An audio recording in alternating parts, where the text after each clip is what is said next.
Hi everyone, this tutorial is about the queue responsive plans in Maxtime, and it's a real nice feature to get a few more cars through your intersection, making it a little bit more efficient. We've added the queue responsive plans at the bottom of the controller, just above administration. But first of all, let's take a look at our controller. So we look at the controller, go to unit phase status, and I'm running pattern 2, auto permissive, I'm in chord. I got an 8-phase quad. I'm doing a lead lag, so I'm going 1 and 6, 2 and 5. And I got max recalls on all the way around just to keep it cycling in my emulator.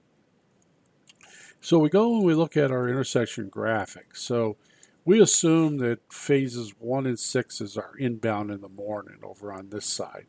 And it gets real heavy, so at certain times we want to get more time on phase 1. To do that, we're going to add a detector. So we go over here and we put a detector in. And when this detector sees a certain volume and occupancy, we will start adding time to phase 1. And where are we going to get it from? We're going to get it from phase 2 over here, because this is the outbound, and in the morning this is going to be light and this is going to be heavy. So to do the program to this is real simple. There's just 2 steps. One is we have to add that detector. So we go to controller, we go to detector configuration and vehicle detector options. So we wanted to add the detector, and I'm just going to use detector 9 and check volume and occupancy. So you add a couple check marks, and then you have to have a collection period. So up here, I'm going to put in 30 seconds. So every half a minute, I'm going to get a new volume and occupancy, a new value to calculate off. So that's all there is to it. 2 check marks and how often you want to calculate. You can set it for a minute or 2 minutes, or that's kind of the smaller it is, the more numbers you get, but the smoother it is, the bigger it is. So that's it for the detector. Now we go to the queue response plans. First of all, we got to add our detector. So we click here and we add detector number 9. I'm not going to use volume, and I only got 1 detector, so average or sum is both the same number. So I go to occupancy. How much occupancy before I start adding those 10 seconds to phase 1? And I'm going to put in 75. So when I reach 75, I start adding the 10 seconds, and then I have an off value. So I'm going to put 50 in. So once it gets to 75, it starts adding, but it won't stop adding until it gets below 50. So that's the detector setup complete. Now we have to tell it what to do, what the action is. So we're going to go here and we're going to enable the first one. And we don't care about priority, but we go to the minimum response time. So if it starts, I may want to hold it in for a couple cycles just to clear the queue. If I got an 80-second cycle, which I do, 2 cycles is 160. So put 160 in there. The maximum time I'm going to put it in for 15 minutes, which is 900 seconds. You could say, an hour or whatever you want it to eventually top out as. And then it says add time. How much time do I want to add? Well, I want to add 10 seconds. And to what phase? Add to phase. Well, that phase is phase 1. So I want to add this 10 seconds to put it on phase 1.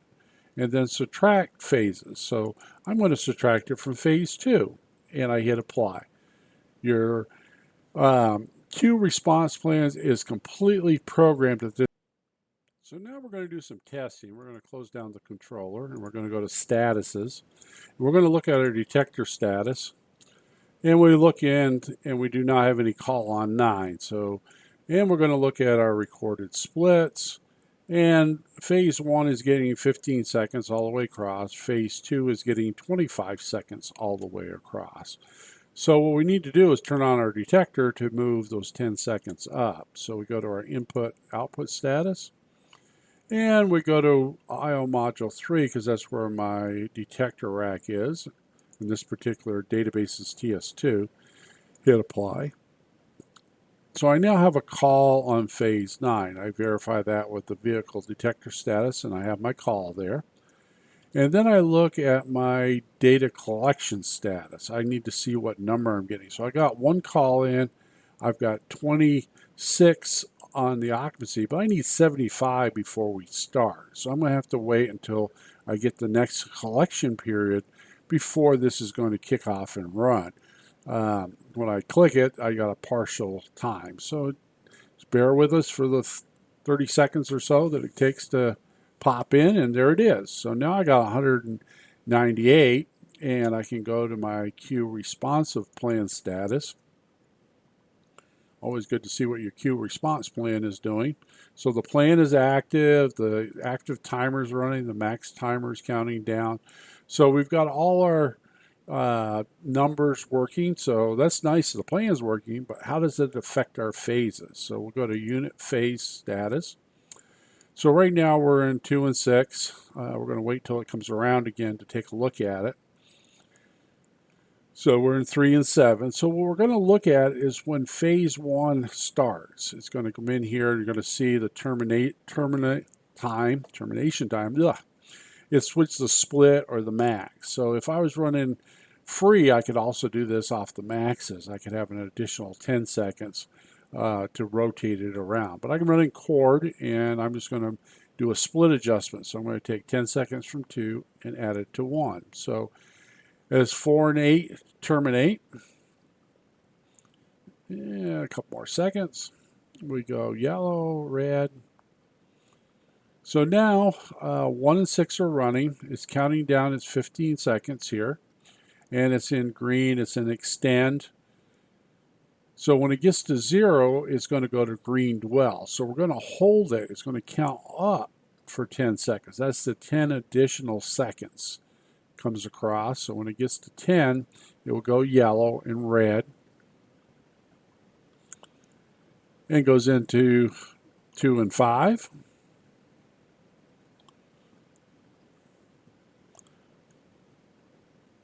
So 2 and 5 will time out, go across the barrier. So as long as that detector is true and the minimum service time has been satisfied and it doesn't drop below 50, I'm going to keep getting an additional 10 seconds. But if I clear the queue and it gaps out, it's going to drop down. So last thing we want to look at is our recorded splits. So when we go into our recorded splits, here's where we had 15 seconds on phase 1, all the way across here.